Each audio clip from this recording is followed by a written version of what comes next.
Hi Virgo, welcome to your February 2022 Tarot with me, Raphael from Reydiant Reality.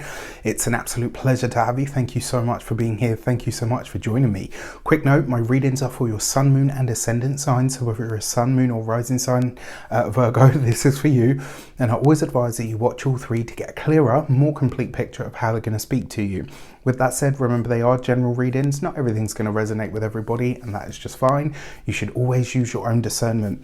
Before we start, as always, I would like to bless my decks of cards with all forms of love, light, peace, prosperity and abundance. And I pray that the messages that come through are ultimately clear and concise, and they help you on your path to your highest vibrational good. So for your actions and interactions with the world at large this month, you get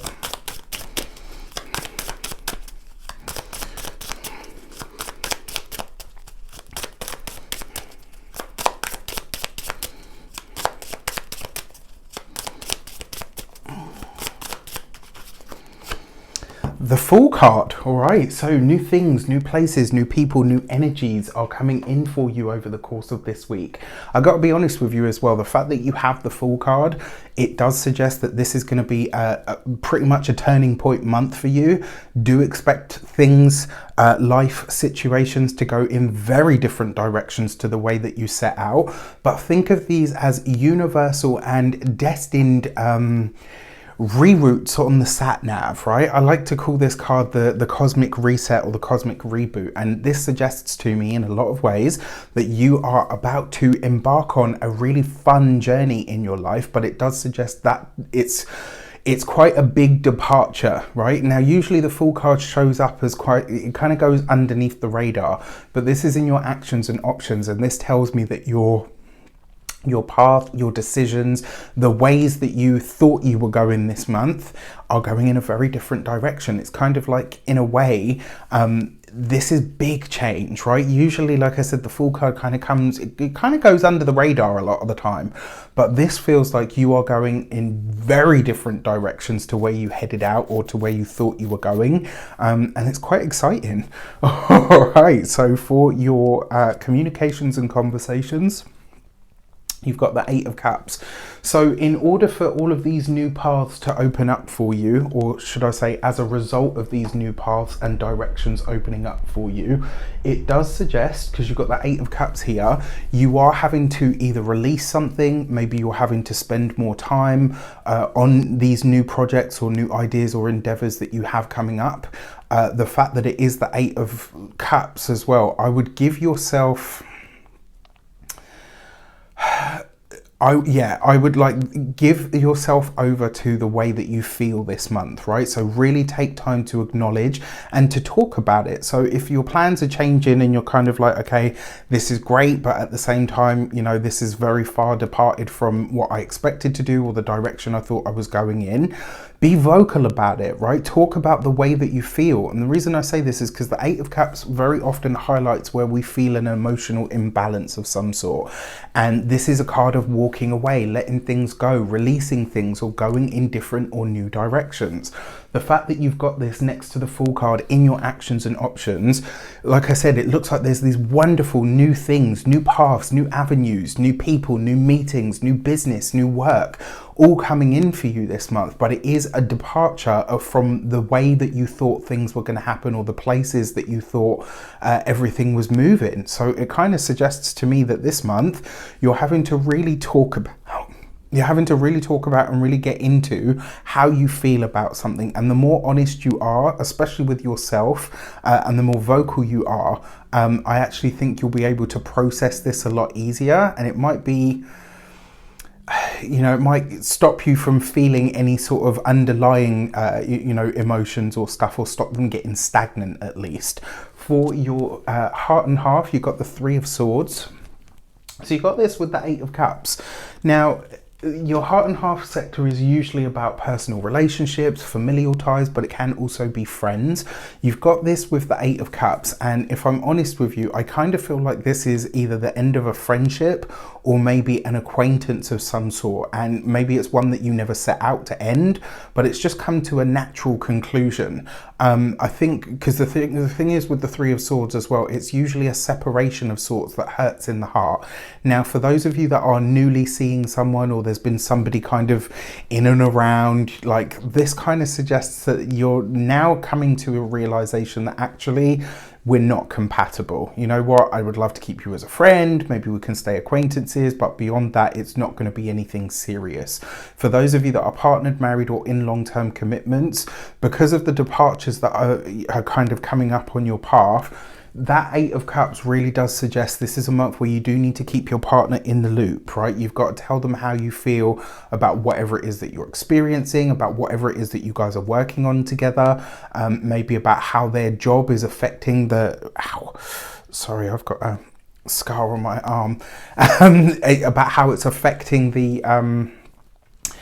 about how it's affecting the home life, about how it's affecting, your job. Like, maybe you're not seeing them very often. Maybe they're constantly out of town. Maybe they are, or maybe it's you, right? This might be the other way that this shows up as well.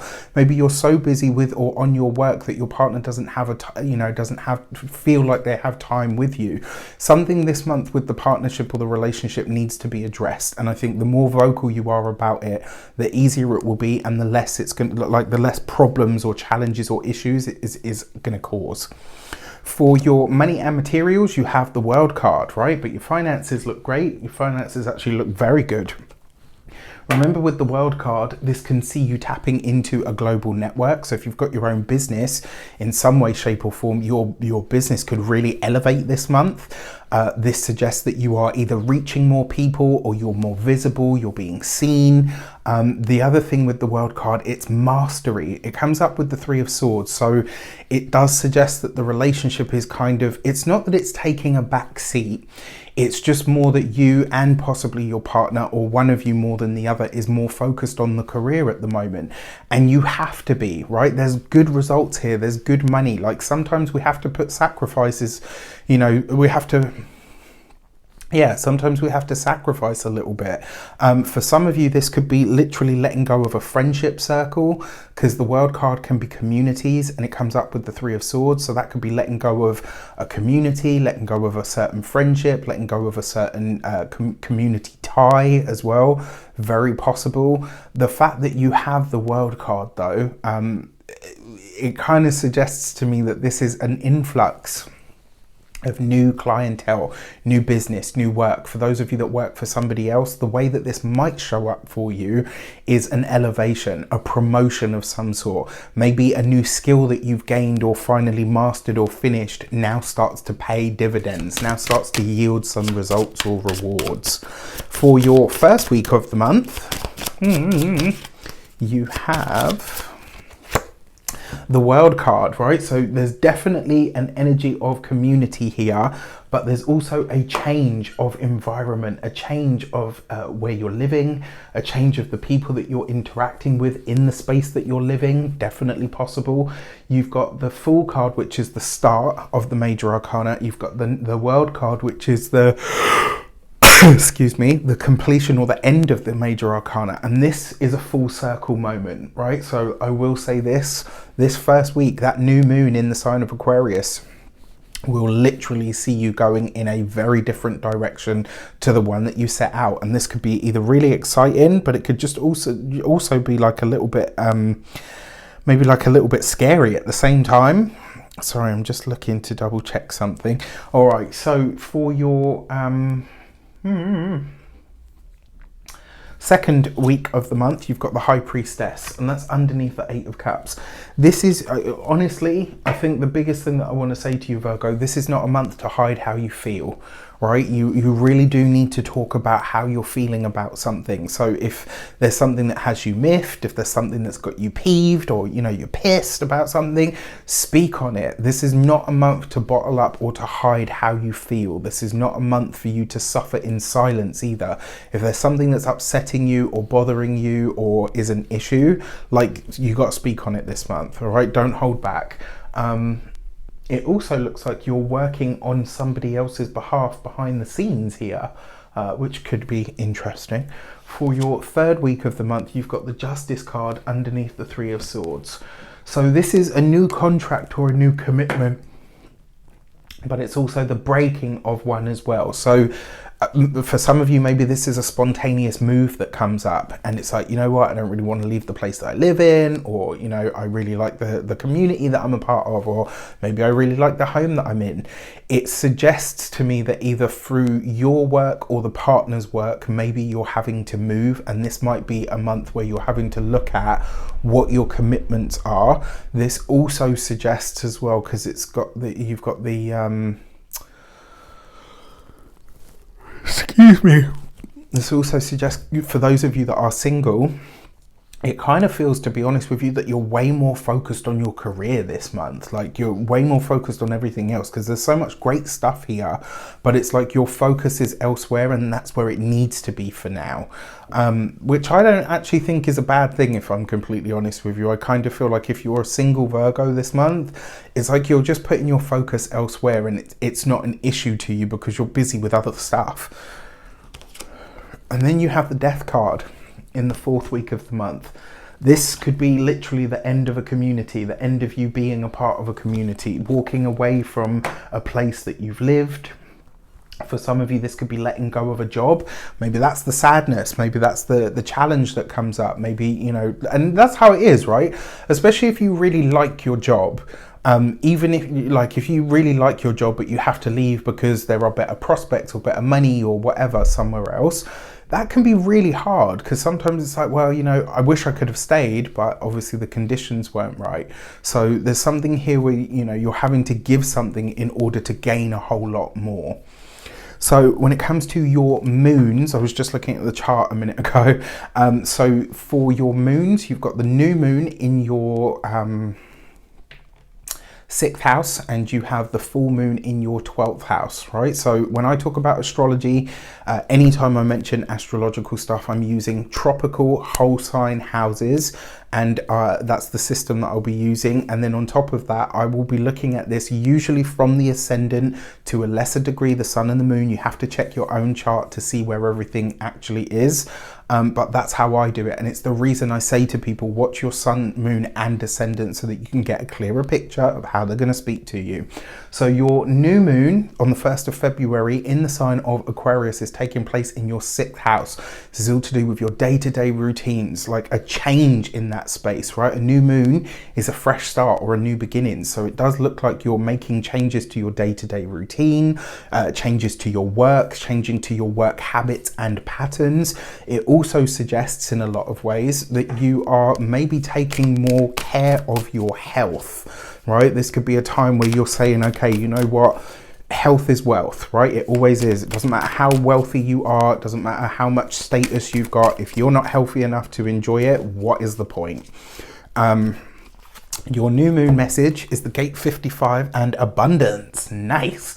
So through your work, through your day-to-day routines, through your habits, through even your rituals and the things that are demanded of you, or the maintenance work that you have to do in your life on a day-to-day basis, that is where you find it, right? So as I said, your health is your wealth this month. It absolutely is.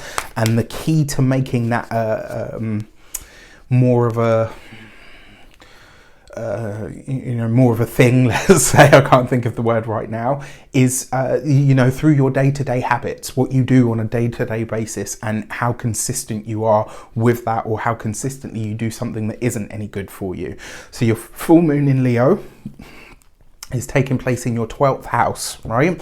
So you've got the gate 11 and ideas. I'm going to talk about that in just a moment. But anything that happens in your 12th house is your past, your privacy, your hidden area. It's hidden enemies. It's the challenges. It's your self-sabotaging behaviors and tendencies. that will tend to show up in your 6th house through your body, especially on a health level. Now, what I will say to you in this regard is when you have a full moon in the 12th house, this is shining a spotlight to highlight these are the things that you're doing that are not helping you. These are the people that don't really mean well for you. These are the self-sabotaging tendencies and behaviors that you have. It may also highlight that you need to spend more time in isolation, because this is the house of hospitals. It's the house of, you know, anywhere that we spend time, like prisons as well, but it's also your sleep, your dreams, your, you know, like your deep inner sort of kind of world and your subconscious. So this is putting a spotlight into that space and highlighting for you some of the stuff that may be going under the radar even for you. So this could be really great. Now you've got the gate 11 here and ideas. And what this says to me personally is that, so this card basically says we don't know how far the ripples or the consequences of our ideas go, but that's why we have to pursue them, because sometimes what we do, it lives on beyond us. The fact that you've got this in your 12th house, this full moon is really trying to highlight to you that through your spirituality, maybe even through a dream or a symbol of some sort that comes to you in a meditation, you could gain some sort of idea or some sort of new perspective that can help you change the stuff in your 6th house and therefore manifest more abundance. So this is a really interesting one for you guys this month. Let me know in the comments how it plays out. I wish you an abundance of all of that good stuff. Take care, and I'll see you soon.